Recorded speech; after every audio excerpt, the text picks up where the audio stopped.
तो यहाँ पे अभी कमिंग डेज में भी इंटेंस शावर शॉर्ट पीरियड के लिए, जिसके कारण जो आपका फ्लैश फ्लड्स जनरेट हो सकते हैं, क्लाउड बर्स्ट इंसिडेंट्स भी हो सकते हैं, और कुछ एक लो लाइंग एरियाज के अंदर वाटर लॉगिंग कंडीशंस, नदी नालों के अंदर थोड़ा टेम्परेरीली वाटर लेवल राइज होगा। इस वक्त पूरी वादी भर में मौसमी सूरत-हाल ने लोगों का हाल बेहाल किया है। यूं कहूं कि सूरज की गर्मी ने लोगों का जीना मुश्किल किया है, घरों के अंदर रहना मुश्किल है, घरों से बाहर निकलना मुश्किल है।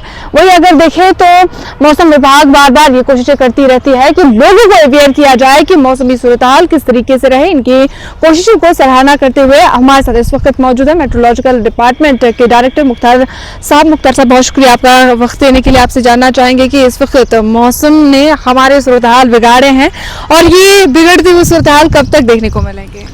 जी बहुत बहुत शुक्रिया। देखो अभी बिल्कुल हॉट एंड ह्यूमिड वेदर है और बारिशें खासकर यहाँ कश्मीर डिवीज़न की अगर हम बात करें तो उस हिसाब से हुई नहीं अभी तक। मानसून ऑल्दो ऑनसेट हुआ है और जम्मू डिवीज़न के अंदर आज मॉर्निंग में भी एक स्पेल बारिशों का हुआ, जिसमें हैवी बारिशें डिस्ट्रिक्ट उधमपुर के अंदर रिकॉर्ड किया गया।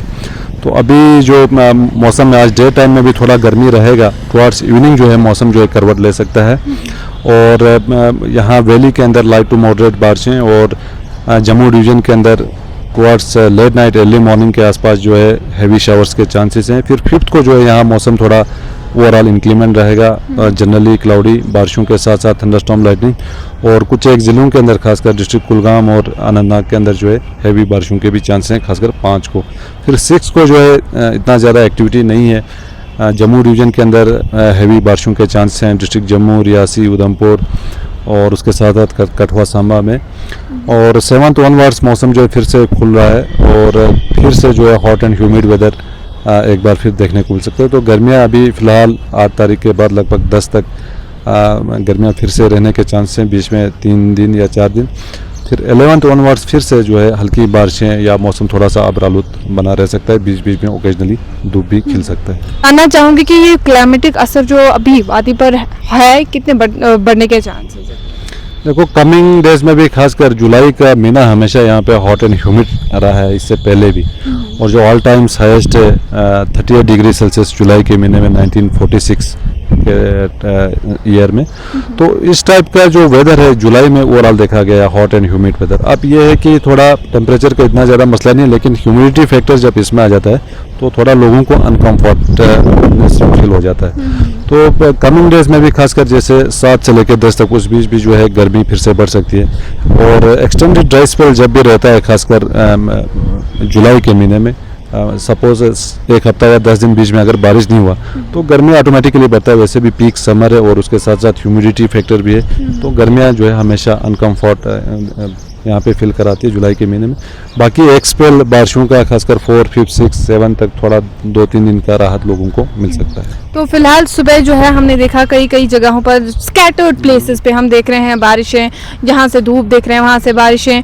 तो ये जो वेदर मैं यूँ कहूँ कि डिस्टर्बेंसेस है, ये इस तरीके का वेदर क्यों रहता है? क्योंकि मैंने सुबह ही देखा, मैंने आपसे भी इससे पहले बात की कि अनंतनाग में बारिशें हो रही थी जबकि हम यहाँ धूप से मर रहे हैं, ऐसा क्यों? देखो ये जो मानसून का जो रेनफॉल पैटर्न है ये ऐसा ही है। सपोज एक जगह पे शावर होगा, बाकी जगहों पे खुला धूप होगा, तो इस टाइप का जो रेनफॉल पैटर्न है ये मानसून में हमेशा देखा गया है। और जम्मू डिवीज़न के अंदर जम्मू, कठुआ, सांबा इन जगहों पे लाइट रेन हुआ है 5-10 मिलीमीटर। डिस्ट्रिक्ट उधमपुर के अंदर हैवी शावर्स ऑलमोस्ट 72 मिलीमीटर हुआ है मॉर्निंग के 1-2 घंटे के दौरान। तो इस टाइप का रेनफॉल एक्टिविटी और जो रेनफॉल पैटर्न है वो मानसून के जो दौरान जो है हमेशा देखा जाता है। तो यहाँ पे अभी कमिंग डेज में भी इंटेंस शावर शॉर्ट पीरियड के लिए, जिसके कारण जो आपका फ्लैश फ्लड्स जनरेट हो सकते हैं, क्लाउड बर्स्ट इंसिडेंट्स भी हो सकते हैं, और कुछ एक लो लाइंग एरियाज के अंदर वाटर लॉगिंग कंडीशंस, नदी नालों के अंदर थोड़ा टेम्परेरीली वाटर लेवल राइज होगा। बाकी ऐसा कोई अनएक्सपेक्टेड वेदर या कोई अनटवर्ड इंसिडेंट से फ्लड लाइक सिचुएशन ऐसा कुछ भी नहीं है। तो नॉर्मल वेदर के हिसाब से बारिशें यहाँ पे रहेंगी। बहुत शुक्रिया, थैंक यू सो मच।